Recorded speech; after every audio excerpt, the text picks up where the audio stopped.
Ashamaa harka fuunee daawwattoota fi kabajamtoota jaalatamtoota maatii birqeetuubii akkam jirtan obboleewwan koo kan obboleettiin keessan nagaa godha isin akkam jirtaniin isin jedha nageenyi waaqayyoo bakka isin jirtan dura isiniif haa baay'atu isin jechuun jaalladha.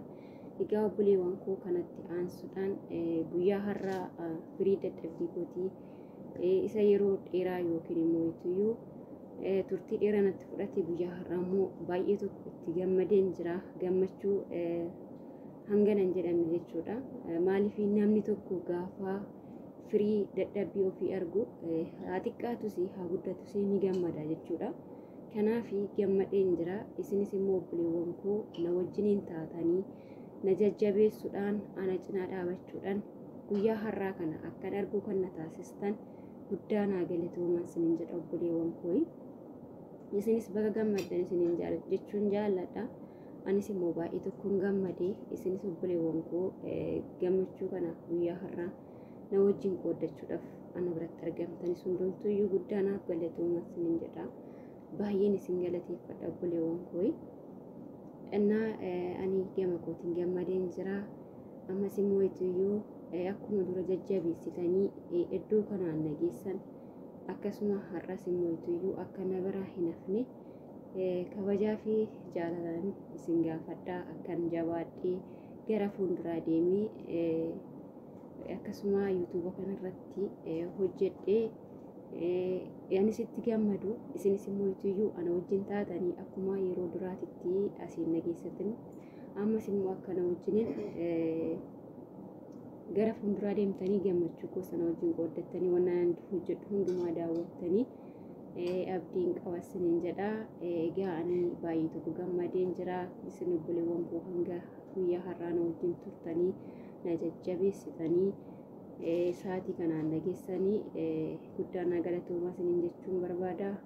Kanatti aansuudhaan anis immoo iyyuu akkuma yeroo duraa sa'aatii guuttachuudhaaf itti dadhabee mana ormaa keessatti hojii mana ormaa wajjiniin natti tolus akkasumas isinis na gargaartanii obboleewwan koo yeroo anatti mijannetti ammas immoo iyyuu jabaadhee akkanii gama fuulduraa deemu abdiin qaba.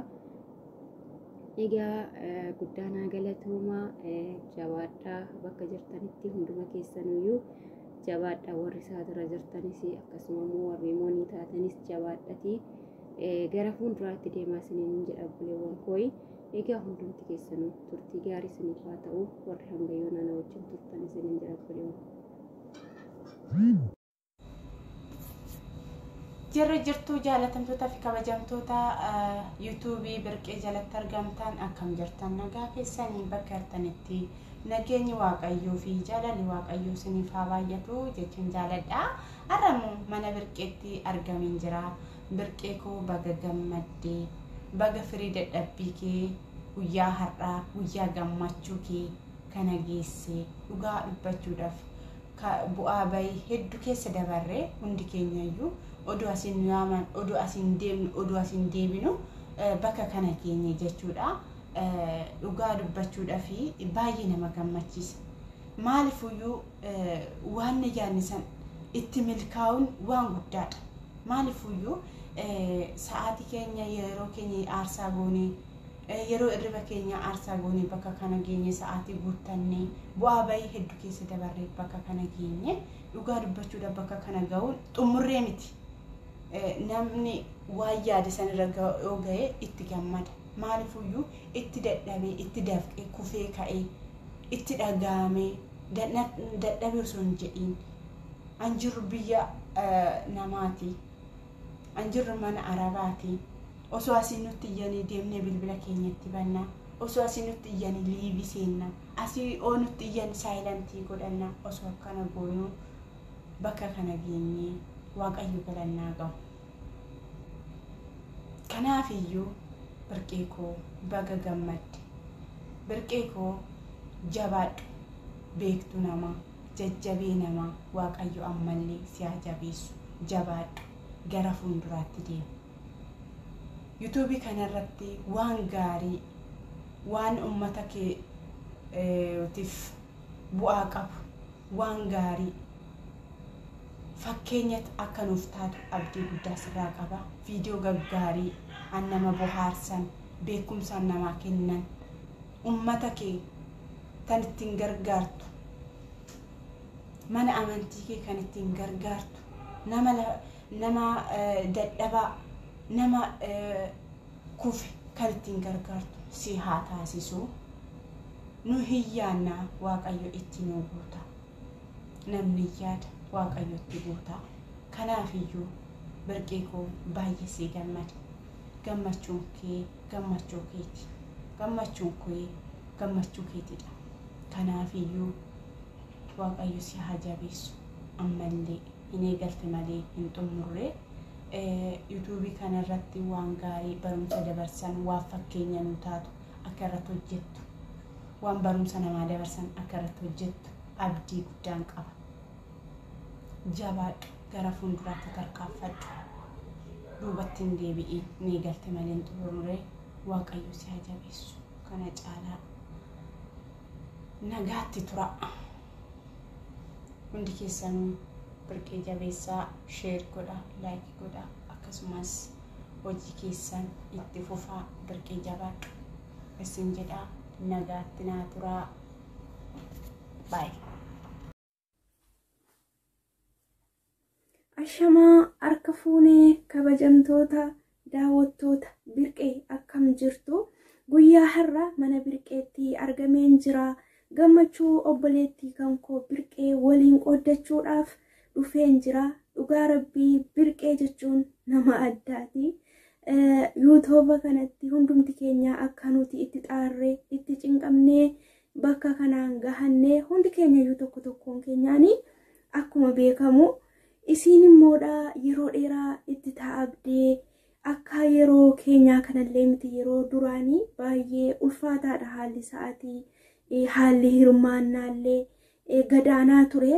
Sana keessa dabarfattee sa'aatii guuttachuudhaaf waan xiqqoon eega isiidha hafee itti cufamee ture. Yeroo dheeraa booda garuu deebi'eeraaf. Isiin garuu atu abdii hin kutiin bakka cufamee jirutti itti taphachiifachuudhaan sa'aatiin akka arraan kaafne naaf deebi'a jettee abdiidhaan nama itti cinqamtee jechuudha. YouTube qabamee jirutti sa'aatii taphachiifataa turteedha. Dhugaatti waan ajaa'ibaati. Anillee baay'ee na ajaa'ibee. Abdii kutuun hin ta'u. Birqee koo ati nuuf fakkeenya. An akka dhuunfaa kiyyaatti dhugaa rabbii waan baay'ee sirraa baradhe. Ofsi maal jechuu akka ta'e sirraa baradheera. Ani YouTube'n narraa qabamee YouTube'n sa'aatii guuttachuudhaaf xiqqoo hafe narraa qabamnaan lafaa harawanan kaasadhee yaaduun akka kootitti. Garuu isiin abdiin kunne kan biraallee banattee harawa lafaa kaaftee atu abdiin kutiin sanarratti illee taphachiifata. Yeroo dheeraan booda YouTube'n sillee deebi'ee fi moonii taatee guyyaa kana argusitti dhugaa an baay'een gammadee. Ammallee gammachuun kee itti fufasiifa ta'uu birqee koo obsa qabeetti jabduu namallee fakkeenya nuu ta'uudha. Ati obsi kan kee hammallee itti hafuufuu jabaadhu. Bu'aa bahii jireenya namaa keessatti obsi barbaachisaadha. Namoonni baay'een obsa dhabuudhaan abdii kutachuudhaan yeroo jarri kufan argina. Kanaafi ati nuufi fakkeenya nama obsa irraa barachuu dandeenyu fakkii nuu taateetta. Ammallee kana caalaa rabbiin obsa siifa kennu jabaadhu. Baga gammaddee baga rabbiin guyyaa kanaan si ga'ee siin jedhaa birqee koo. Ammallee waan baay'ee si eeggataa jajjabaadhu. Walumaan jirraa jabaadhu siin jedhaa. Ani sabboontuudha. Galatoomaa nagaatti.